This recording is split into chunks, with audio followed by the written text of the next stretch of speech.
కొత్త సచ్చిదానందమూర్తి 1924 సెప్టెంబరు 25 ప్రఖ్యాత తత్వశాస్త్రాచార్యుడు. ఆంధ్ర విశ్వకళా పరిషత్లో తత్వశాస్త్రాచార్యునిగా, శ్రీ వెంకటేశ్వర విశ్వవిద్యాలయములో ఉపకులపతిగా పనిచేశాడు. బౌద్ధమతముపై, బుద్ధుని బోధనల తత్వముపై విశేష పరిశోధనలు చేశాడు. ఆచార్య నాగార్జునిపై ఎంతో కొనియాడబడిన గ్రంథము వ్రాశాడు. భారతీయ తత్వశాస్త్రానికి సరికొత్త నిర్వచనం చెప్పిన ప్రఖ్యాత తత్వవేత్త, పద్మవిభూషణ్ ఆచార్య కొత్త సచ్చిదానందమూర్తి తత్వవేత్తగా 50కి పైగా పుస్తకాలు, వందల కొలది వ్యాసాలు రాశారు. గుంటూరు జిల్లా సంగం జాగర్లమూడిలో 1924 సెప్టెంబరు 25న కొత్త వీరభద్రయ్య, రాజరత్నమ్మ దంపతులకు తొలి సంతానంగా జన్మించిన సచ్చిదానందమూర్తి భారతీయ తత్వశాస్త్రాన్ని విశ్వవ్యాప్తం చేశారు. ఆచార్య సచ్చిదానందమూర్తి వ్యవసాయ కుటుంబంలో పుట్టి, ఆటలు ఆడే వయసులో పురాణ ఇతిహాసాలను అవపాసన పట్టిన నిత్యశోధకుడు. మాతృభాషతో పాటు సంస్కృతం, హిందీ భాషల్లో ప్రావీణ్యం సాధించారు. సంగం జాగర్లమూడిలో జన్మించిన సచ్చిదానందమూర్తి బాల్యం అందరిలా సరదాగా గడిచిపోలేదు. ఆయన ఆలోచనలు ఎప్పుడూ కొత్త విషయాలు అన్వేషించటంలోనే ఉండేవి. స్వగ్రామంలోనే ఆయన ప్రాథమిక విద్యనభ్యసించారు. తర్వాత గుంటూరు ఆంధ్ర క్రైస్తవ కళాశాలలో ఇంటర్ చదివారు. ఆంధ్ర విశ్వవిద్యాలయం వాల్తేరులో డిగ్రీ పూర్తి చేశారు. కళాశాల విద్య అనంతరం ఆంధ్ర విశ్వవిద్యాలయంలో తత్వశాస్త్రంలో పీజీ పూర్తి చేసి 1956లో ఇక్కడే తత్వశాస్త్రంలో పి.హెచ్.డి. పూర్తి చేశారు. అందరిలా కాక తన ఆలోచనలను తత్వశాస్త్రాల వైపు మళ్లించారు. ఆ తర్వాత ప్రపంచ దేశాలకే మార్గదర్శకంగా ఎన్నో రచనలు చేశారు. టిబెట్ వంటి ఆధ్యాత్మిక ప్రాంతాలతో విడదీయలేని సంబంధాన్ని ఏర్పరచుకున్నారు. ఆచార్యుడి నుండి అంతర్జాతీయ స్థాయికి ఆంధ్ర విశ్వవిద్యాలయంలో పి.హెచ్.డి.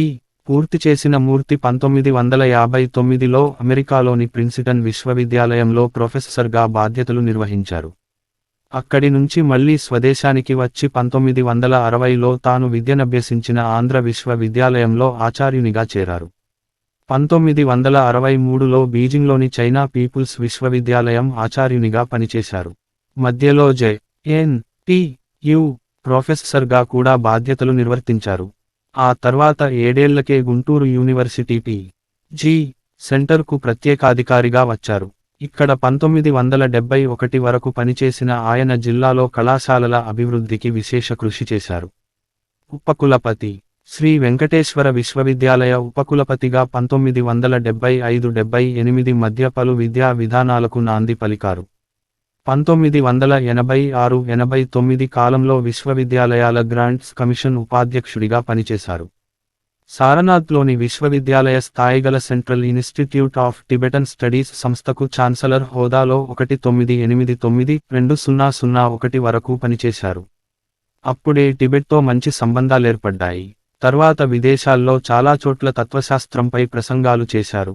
అమెరికా, ఆస్ట్రేలియా, ఆసియా, యూరప్ దేశాల్లో పర్యటించారు. ఇంగ్లండులోని ఆక్స్ఫర్డ్, కేంబ్రిడ్జి విశ్వవిద్యాలయాల్లో ప్రత్యేక ప్రసంగాలు చేశారు. టిబెట్తో అవినాభావ సంబంధాలు. టిబెట్తో సచ్చిదానందమూర్తికి మంచి సంబంధాలే ఉన్నాయి. 1989లోనే టిబెటన్ స్టడీస్ సెంటర్కు కులపతిగా పనిచేసిన రోజుల్లో అక్కడి వారితో అవినాభావ సంబంధం ఏర్పడింది. పలుమార్లు దలైలామాతో కలిసి పలు తత్వ విషయాలపై పరిశోధనాంశాలను చర్చించారు. దేశంలోని జె.ఎన్.టి.యు., వారణాసి హిందూ విశ్వవిద్యాలయము, తదితర ప్రఖ్యాత యూనివర్సిటీలతో పాటు ఆక్స్ఫర్డ్ యూనివర్సిటీ, బీజింగ్లోని పీపుల్స్ యూనివర్సిటీ ఆఫ్ చైనాలో సైతం సచ్చిదానంద సేవలు అందించటం తత్వశాస్త్రంలో ఈయన ప్రతిభకు నిదర్శనం. భారతీయ తత్వశాస్త్ర నిపుణుల్లో డాక్టర్ సర్వేపల్లి రాధాకృష్ణన్ ప్రథములైతే ఆయన వారసుడు ప్రొఫెసర్ సచ్చిదానందమూర్తి. ఈ విషయంలో దేశంలోని తత్వశాస్త్ర నిపుణులందరిది ఏకాభిప్రాయమే. సర్వేపల్లి వారసుడు. సర్వేపల్లికి, సచ్చిదానందమూర్తికి మధ్య చాలా పోలికలు ఉన్నాయి. సర్వేపల్లి ఆంధ్ర విశ్వవిద్యాలయం తత్వశాస్త్ర విభాగం అధిపతిగా 5 ఏళ్లపాటు పనిచేశారు. సచ్చిదానందమూర్తి ఆ విభాగంలో విద్యసభ్యసించి అక్కడే 3 దశాబ్దాల పాటు వివిధ హోదాల్లో పనిచేశారు. రాధాకృష్ణన్ భారత ఉప రాష్ట్రపతి అయిన తరువాతే ఆయనతో పరిచయం జరిగింది. ఆయన పలుమార్లు ఢిల్లీకి పిలిపించుకొని పలు అంశాలపై చర్చించేవారు. తత్వశాస్త్ర అధ్యయనంలో సూచనలు ఇచ్చి ప్రోత్సహించేవారు. పురస్కారాలు. సచ్చిదానందమూర్తి తత్వశాస్త్రంతో పాటు విద్వావిధానంలో సాధించిన ప్రగతికి భారత ప్రభుత్వం నుండి 1984లో పద్మభూషణ్, 2001లో పద్మవిభూషణ్ పురస్కారాలు అందాయి. తత్వశాస్త్రంలో విశేష కృషి చేసిన వారికి ఇచ్చే అత్యున్నతమైన డాక్టర్ బి.సి. రాయ్ జాతీయ అవార్డును తొలిసారిగా 1982లో సచ్చిదానందకే ఇచ్చారు. 2007లో భారత తత్వశాస్త్ర పరిశోధనా సంస్థానము రజతోత్సవం సందర్భంగా ఆయనకు లైఫ్ టైమ్ అచీవ్మెంట్ అవార్డును ప్రదానం చేశారు.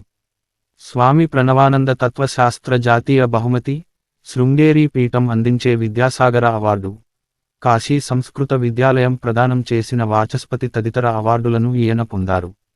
1995లో తిరుపతిలోని కేంద్రీయ సంస్కృత విశ్వవిద్యాలయం మహామహోపాధ్యాయ అనే అరుదైన గౌరవాన్ని సచ్చిదానందకు ఇచ్చి గౌరవించింది.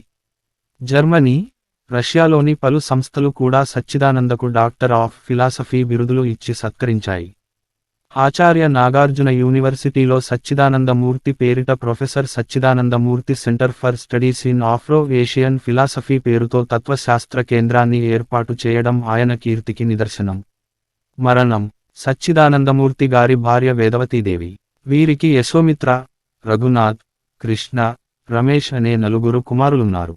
భారతీయ తత్వవేత్తగా అసమాన కీర్తి ప్రతిష్టలు పొందిన కొత్త సచ్చిదానందమూర్తి గారు 2011 జనవరి 25న తన స్వగ్రామంలో మరణించారు. రచనలు: తత్వశాస్త్రంపై అనేక పరిశోధనలు, గ్రంథ రచనలు చేసిన సచ్చిదానందమూర్తికి అందిన బిరుదులు, పురస్కారాలు అంతే స్థాయిలో ఉన్నాయి. ఆయన రచించిన పుస్తకాలే ఎనలేని గుర్తింపు తెచ్చాయి. వందల కొలది పరిశోధనా పత్రాలు రాశారు. తెలుగులో 12 గ్రంథాలు, ఆఫ్రో ఏషియన్ తత్వశాస్త్రాలపైన ఆంగ్లంలో 30 గ్రంథాలు రచించారు. తత్వశాస్త్రంపై సచ్చిదానందమూర్తి 1952లో రాసిన evolution of philosophy in India అనే గ్రంథానికి ఎన్. రాయ్ పీఠిక రాయడం విశేషం. ఈ తరహా కృషికే మొదటిసారి డాక్టర్ బి.సి. రాయ్ అవార్డు సచ్చిదానందమూర్తికి దక్కింది. ఈ అవార్డును 1982లో కేంద్ర ప్రభుత్వం ప్రదానం చేసింది. పదవులు, పురస్కారములు: ఉపాధ్యక్షుడు యూనివర్సిటీ గ్రాంట్స్ కమిషన్, అధ్యక్షుడు ఇండియన్ ఫిలసాఫికల్ కాంగ్రెస్, డాక్టర్ ఫిలసాఫియే హానోరిస్ కాసా Russia academy of sciences 1989, China విశ్వవిద్యాలయము, బీజింగ్ తత్వశాస్త్రములో గౌరవ పట్టా 1988. బి.సి. రాయ్ పురస్కారము: పద్మభూషణ్ భారత ప్రభుత్వము 1984, పద్మ విభూషణ్ భారత ప్రభుత్వము 2001.